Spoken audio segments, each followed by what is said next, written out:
This interview is for information only and should not be considered as investment advice or a recommendation to buy shares in the company featured.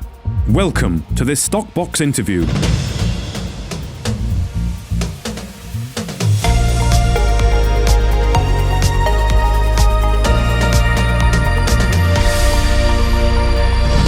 Well, joining us today is David Price, the CEO of RockFire Resources. Thank you again, David. Been quite a while since we've spoken, but how are things? It has been quite a long time, but all is going very well. Thank you, Mark, and thank you for having me again on Stockbox. No, it's good to be talking to you. Of course, I know that the focus was shifting a lot to the Molaoi Zinc deposit over in Greece. There, that project that you picked up. I can't remember now. Maybe over a year ago, quite possibly. I think probably was over a year ago you picked that up. But I know you've been quite active on there, and you've done some drilling recently, and it was. You were trying to replicate some historical drill holes, twinning as you call it, and is that to validate the past exploration that was done? How's that all gone? Bring us up to speed. Sure, Mark. It's done really well, and you're absolutely right. When we acquired this project, there were already 179 diamond drill holes that have been drilled there by the Greek government. Mm-hmm. So this is a very advanced project, and there's a lot known about it. In fact, the Greek government did two feasibility studies on the project, both of which were positive at the time, and this is back in the 1980s. And so we've been able to inherit all of this incredible data and information about this advanced project. So it puts the project probably, I would estimate, 30 to 40 million euro already down the track with the drilling and the feasibility studies that have been done. The government developed an underground decline to the ore body. So they spent an enormous amount of money on this project, and that puts us way ahead of the pack, which is fantastic. So as you quite rightly say, what we've been doing is doing strategic holes to confirm the original work that was done by the Greek government. And no surprises, the original work has been absolutely validated. It's tremendous results that we've been getting, and we've been able to replicate the holes that were drilled by the Greek government back in the 1980s.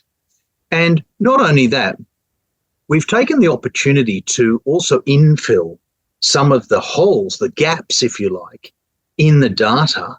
And that has been tremendously successful as well. So we're up to our 14th hole, which is great, our 14th diamond hole. And most pleasing of all, Mark, is the fact that we've actually not cut a single olive tree, even though we're drilling in the olive groves. Okay. So we've been able to position the rig between the olive trees, which is fantastic. And we pride ourselves on that. I think it's a great outcome to be able to achieve that. It shows our sensitivity for the environment in Greece. And so we're very happy with that and continue with doing that exact thing. Okay, good. Well, you did mention there about doing filling in the gaps. Is that the gaps in the data, or is it actually physically gaps as in kilometers? No, it's actually drilling gaps. So there's 1.4 kilometers that has been heavily drilled. Okay. And that has a resource estimated to JORC standards of about 250,000 tons of zinc equivalent metal. Okay.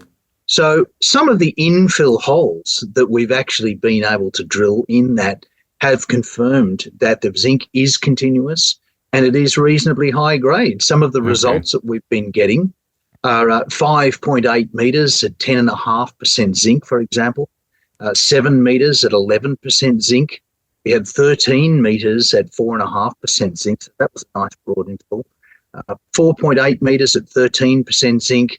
And 3 metres at 11.8% zinc. So we've been able to get some tremendous grades in there. We have quite robust widths in those zinc intercepts. And so we're very happy with that. And more recently, we've now started an expansion program. So we've now started on our third drill hole to expand the resource. So as I mentioned, we had 250,000 tonnes of zinc equivalent metal content. And what we're aiming to achieve is 400,000 tonnes. Okay. So that is your target, is to get to JORC of 400,000. And this will come from the drilling that's planned and budgeted for already? Yes, look, we've planned that drilling. In fact, we had to put our drilling program to the Greek government last year. Okay. So we're well underway with that now, which is great. And if we achieve 400,000 tonnes of zinc equivalent metal content, what we can do then is that gives us quite a modest underground production for 10-year mine life. Okay. So we're producing about 40,000 tonnes of zinc equivalent each year. And at today's price, that's probably around 136 million US dollars per year in metal content, which is really great. But we've got some drilling to go. We're going to continue the drilling for the rest of this year, and we'll continue to drill to the north of the resource. And we're also going to drill at depth beneath the existing resource. So the resource actually has been estimated to 220 metres vertical below the surface. So we're drilling beneath that, and visually the holes that we have drilled as expansion holes are looking very good. So we're pleased with what we're seeing in the core. Of course, they need to be analysed, and we're looking forward to those results. Indeed. Well, okay, it's good to hear that the historical data is matching up to the modern data and drilling that you've been doing, and of course filling the gap there, as you say. I mean, you've even given us some figures there, which I know will probably have to come, formally, I guess, down the road in a PFS, in an FS, in a DFS, and all those nice studies. I imagine you'll probably have to do, but it's nice to get a bit of an idea of what you might be targeting, and you're confident to say that, and the grades are looking promising as well. Yeah, look, the grades are looking promising. And Mark, one of the advantages that we have is that because the Greek government has already done 2 feasibility studies historically, we can use a lot of that data for our upcoming feasibility studies. And that includes things like the climatic data that they have recorded, the weather patterns, and that can all feed into our feasibility studies as well. Okay. And of course, that's all required for the environmental part of the feasibility study. Indeed. So just set out what's to come then, David, over the next, you've got the drilling program ongoing, you've got assays awaiting, so a fair bit of news flow, I guess, assays, drilling completion, but what's the timeline looking like for the next 6 months? What are the key milestones? Sure. Well, look, we're just going to continue our drilling so that you'll be getting regular updates of our drilling. And bear in mind that this is expansion drilling. So now we're building on the 250,000 tonnes, aiming for 400,000. We believe it's a realistic target because the 1.4 kilometres of zinc that has already been drilled, there's an additional 5.5 kilometres to the north. Now, that is the zinc 5.5 kilometres to the north is not only visible in outcrop, and you can actually sample it at surface, but the Greek government has also drilled sporadic holes along that 5.5 kilometres, and they've hit high-grade zinc. So it opens up the resource to 5.5 kilometres further to the north. So I think the target of 400,000 is realistic. And it's just a matter of literally drilling enough holes now to be able to get to that milestone. And that would be a milestone you want to achieve in 2024? Oh, it'd be ideal, absolutely ideal. However, it does depend on the rate of drilling, of course. Sure. These are deep holes, and deeper holes tend to take longer. Sure. A, because they're deeper, and B, because as you go deeper, you do actually encounter more difficulty with some of the rocks that we're encountering. Very fractured. The ground is very bad ground, and that's common.